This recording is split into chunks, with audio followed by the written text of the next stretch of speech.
வணக்கம். தமிழ்நாட்டு அரசியல்ல இப்போ நடக்கிற இந்த பெரிய டிரான்சிஷன்ல பெண்களுக்கு மாதாந்திர நிதி உதவி கிடைக்குமா கிடைக்காதா இத பத்தி தான் இன்னைக்கு நாம இந்த அலசல்ல ரொம்ப தெளிவா பார்க்க போறோம். வாங்க எதையும் வழவழன்னு பேசாம ஸ்ட்ரெயிட்டா விஷயத்துக்கு போலாம். இப்போ எல்லார் மனசுலயே ஓடுற ஒரே முக்கியமான கேள்வி, மே 15ஆம் தேதி அந்த ரூபாய் 1000 அக்கவுண்ட்டுக்கு வருமா வராதா? சரி, இந்த கன்ஃபியூஷனுக்கு என்னதான் உண்மையான காரணம்னு கொஞ்சம் டீட்டெயிலா உடைச்சு பார்ப்போம். இந்த அலசல்ல நாம கவர் பண்ண போற விஷயங்கள் இதுதான். 1. மே மாசத்துக்கான பேமெண்ட் ஸ்டேட்டஸ் என்ன? 2. இந்த ஆட்சி மாற்றத்தோட தாக்கம். 3. தவைகோவோட புதிய திட்டங்கள். 4. இதுக்கு திமுகவோட ரியாக்ஷன் என்ன? அப்புறம் முக்கியமா 5வது, இதுக்கு நீங்க ரெடியா வச்சுக்க வேண்டிய டாக்குமெண்ட்ஸ். அவ்வளவுதான். ஓகே, முதல்ல இந்த மே மாசத்துக்கான பேமெண்ட் நிலவரம் என்னன்னு பார்த்துருவோம். உங்களுக்கு நல்லாவே தெரிஞ்சிருக்கும், ஆட்சி மாறுறதுக்கு முன்னாடியே முந்தைய அரசாங்கம் பிப்ரவரி, மார்ச், ஏப்ரல்னு 3 மாசத்துக்கும் சேர்த்து கோடைக்கால சிறப்பு தொகையாவும் 5000 ரூபாயை அட்வான்ஸாவே கொடுத்துட்டாங்க. கரெக்டா? அதனால தான் இந்த மாசம், அதாவது மே மாசத்துக்கான அந்த ரெகுலர் 1000 ரூபாய் கிடைக்குமாங்கிறது இப்போ ஒரு பெரிய கேள்விக்குறியா நிக்குது. சரி, இதுக்கு அடுத்த கட்டமா இந்த அரசியல் மாற்றத்தோட தாக்கம் எப்படி இருக்குன்னு பாப்போம். இந்த தள்ளி போகுதலுக்கு மெயினான காரணம் என்ன தெரியுமா? சிம்பிளா சொல்லணும்னா, அரசாங்க இயந்திரம் இப்போ தற்காலிகமா ஒரு பாஸ் மோட்ல இருக்கு. அதாவது எலெக்ஷன் முடிஞ்சு திரு ஜோசப் விஜய் தலைமையிலான புதிய அரசாங்கம் அதிகாரப்பூர்வமா பொறுப்பேற்கணும், இல்லனா ஆளுநர் ஃபண்ட் ரிலீஸ் பண்ண ஒப்புதல் தரணும். இது 2ல 1 நடக்கிற வரைக்கும் 15ஆம் தேதிக்கான நிதியை ரிலீஸ் பண்ண எந்த ஒரு அஃபிஷியல் ஆர்டரும் இப்போதைக்கு இல்ல. இதுதான் நிதர்சனமான உண்மை.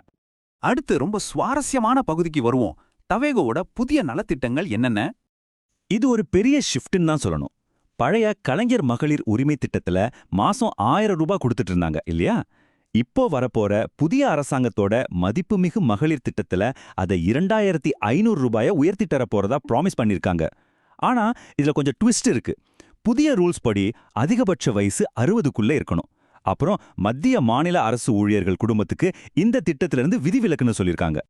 மாசம் 2500 ரூபாய் மட்டும் கிடையாதுங்க. நமக்கு கிடைச்ச தகவல் படி பார்த்தா இன்னும் பல விரிவான திட்டங்களை தவக அனௌன்ஸ் பண்ணிருக்காங்க. பெண்களுக்கு ஃப்ரீ பஸ் பாஸ், வருஷத்துக்கு 6 இலவச கேஸ் சிலிண்டர்கள், அப்புறம் கல்யாணத்துக்கு 1 சவரன் தங்கமும் பட்டுச்சேலையும்னு இதெல்லாம் ஒரு பக்கம் இருக்க, பெண்களோட பாதுகாப்புக்காகவே தனி டிபார்ட்மெண்ட், வழக்குகளை சீக்கிரம் முடிக்க ஃபாஸ்ட் ட்ராக் கோர்ட்ஸ்னு சொல்லியிருக்காங்க. பார்த்தா வெறும் பணமா இல்லாம பெண்களுக்கான ஒட்டுமொத்த செலவையும் குறைக்கிற ஒரு பெரிய பேக்கேஜா இது தெரியுது. ஓகே, இப்போ 4வது பாயிண்ட்டுக்கு வருவோம். இதுக்கெல்லாம் திமுகவோட ஸ்டாண்ட் என்ன? இந்த அரசியல் சூழ்நிலையில வெளியேற போற அரசாங்கம் என்ன சொல்லியிருக்காங்கன்னு பார்த்தா, புதுசா அமைய போற அரசுக்கு நாங்க எந்த ஒரு இடையூறும் பண்ண மாட்டோம்னு முன்னாள் முதல்வர் மு.க. ஸ்டாலின் சொல்லியிருக்காரு. அதே நேரத்துல ஒரு முக்கியமான கோரிக்கையும் வச்சிருக்காரு. உடனே 2500 ரூபாய் தர முடியலனாலும் பரவாயில்ல, ஆனா இதுக்கு முன்னாடி கொடுத்துட்டு இருந்த அந்த 1000 ரூபாயாவது எந்த தடையும் இல்லாம தொடர்ந்து மக்களுக்கு கொடுங்கன்னு வலியுறுத்தியிருக்காங்க. ஃபைனலா ரொம்ப முக்கியமான 5வது செக்ஷன், அப்ளை பண்ண தேவையான டாக்குமெண்ட்ஸ். சரி, இப்போ நீங்க உடனே செய்ய வேண்டியது என்ன? புதுசா வரப்போற 2500 ரூபாய் திட்டத்துக்கு ஒருவேளை நீங்க ஃப்ரெஷ்ஷா அப்ளை பண்ண வேண்டியிருந்தா, எந்த மிஸ்டேக்கும் ஆகாம இருக்க உடனே இந்த 4 டாக்குமெண்ட்ஸை கையில ரெடியா எடுத்து வச்சுக்கோங்க. அது என்னன்னா, உங்களோட smart ration card, Aadhaar card, EB bill, அப்புறம் நீங்க ரெகுலரா யூஸ் பண்ற பேங்க் பாஸ்புக். இங்க தான் நீங்க கவனிக்க வேண்டிய ஒரு சூப்பர் ப்ரோ டிப் இருக்கு. அதாவது உங்க ஆதார் கார்டுல லிங்க் பண்ணியிருக்க மொபைல் நம்பரும் உங்க பேங்க் அக்கவுண்ட்ல லிங்க் பண்ணியிருக்க மொபைல் நம்பரும் எக்ஸாக்டா ஒரே நம்பரா இருக்கணும். நம்பர் மாறி இருக்கக்கூடாது. இந்த மாதிரி ரெண்டும் பெர்ஃபெக்ட்டா மேட்ச் ஆயிருந்தா மட்டும்தான் ஃபியூச்சர்ல உங்களுக்கு வர வேண்டிய பேமெண்ட் எந்த ஃபெயிலியரும் இல்லாம கரெக்டா உங்க கைக்கு வந்து சேரும். ஸோ இதை கண்டிப்பா செக் பண்ணிக்கோங்க.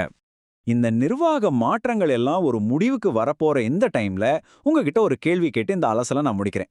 புதுசா வரப்போற இந்த நலத்திட்டங்கள், மாசம் 2500 ரூபாய், சிலிண்டர், பஸ் பாஸ், இதெல்லாம் உங்க குடும்பத்தோட அன்றாட பொருளாதாரத்துல எப்படிப்பட்ட ஒரு தாக்கத்தை ஏற்படுத்த போகுதுன்னு நினைக்கிறீங்க? இது உங்க பட்ஜெட்டை எந்த அளவுக்கு மாத்தும்? இதை பத்தி கொஞ்சம் ஆழமா சிந்திச்சு பாருங்க.